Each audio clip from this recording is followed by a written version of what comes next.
Eu tive um episódio com a Ceci que, cara, aquilo ali foi uma chave, sabe, que virou...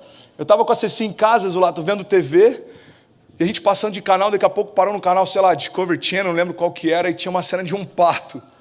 Alguém aqui já viu a cena de um parto? Algum pai já participou da cena do parto? Glória a Deus, irmão, tamo junto. Deus te abençoe. Teve um ali que levantou até meio assim, pastor, pra que eu fui ver aquilo? Mas tá tudo certo. E aí passou aquela cena de um parto, muito sangue, os médicos estancando e botando aquele lance e a barriga aberta. Cecília olhou aquilo e falou, pai? Eu falei, oi filho, eu nunca mais quero ser mãe.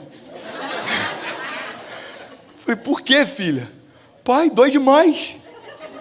Eu falei, não filha, relaxa, eu troquei de canal. Mas aquilo ficou martelando na minha mente. Presta atenção nisso, cara. E uma coisa me chamou a atenção. Eu falei, olha que loucura o que é a mentalidade infantil. O ventre dela nem está apto ainda para gerar, mas ela já está ansiosa com medo das dores de parto. Você sabia que é muitas vezes assim que a gente se porta em relação ao nosso futuro? Deus prometeu algo para nós, mas até o cumprimento dessa promessa tem um processo. Deus vai forjar a gente, fica tranquilo. Tem coisas que você não consegue entender como vai ser, fica tranquilo. José não entendia também. Ele recebe de Deus um sonho, não fazia sentido na época, mas é porque quando Deus te dá uma visão, é diferente de Deus liberando um milagre. Um milagre é quando Deus instantaneamente muda a tua condição. Uma visão é quando Deus te chama para construir algo junto com Ele. Leva tempo, irmão. Só que uma mentalidade infantil entra em crise, fica ansioso, por quê? Porque eu já consigo imaginar o que Deus tem para mim, mas eu não tenho a menor ideia de como eu vou chegar lá. Ei, preste atenção, o mesmo Deus que declarou o teu futuro, é o Deus que vai construir o caminho para chegar lá também, amém? Fique em paz. Pastor, eu cheguei tem 1 ano, Deus me prometeu algo novo na América, eu estou passando crise. Irmão, fique em paz, está tudo certo.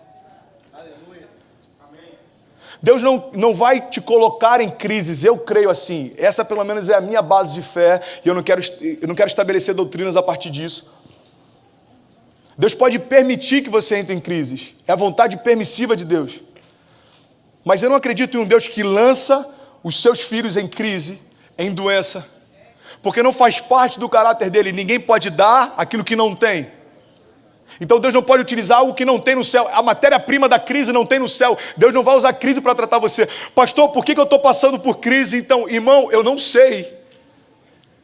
Eu só sei de uma coisa: quando você vencê-las, você vai sair muito mais fortalecido do que antes delas. Sabe outra coisa importante sobre as crises? O pastor Márcio fala muito sobre isso. As crises não alteram o nosso caráter, mas elas revelam o nosso caráter.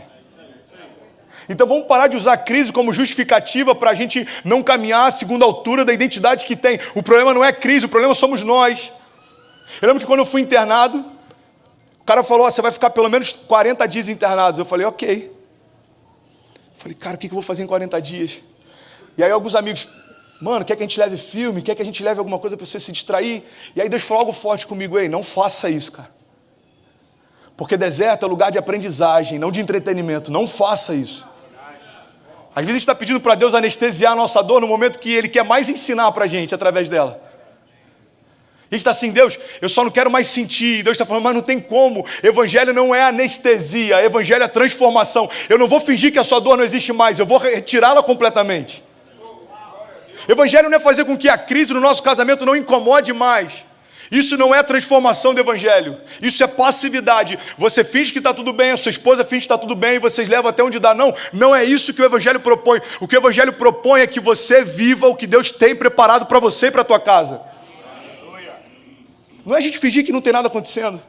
A fé não é a gente fingir que aquilo não está acontecendo. A fé é a gente não dar para o problema um lugar de governo sobre a nossa história.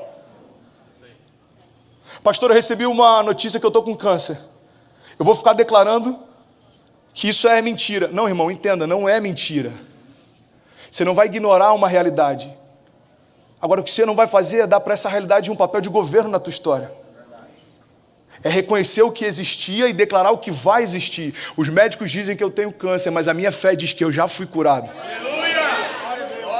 Todo mundo que me conhece diz que meu casamento já era, mas a minha fé diz que eu vou viver os melhores dias da minha vida com a mulher que Deus me deu. A fé é você mudar a tua mentalidade e começar a enxergar as tuas possibilidades como Deus enxerga.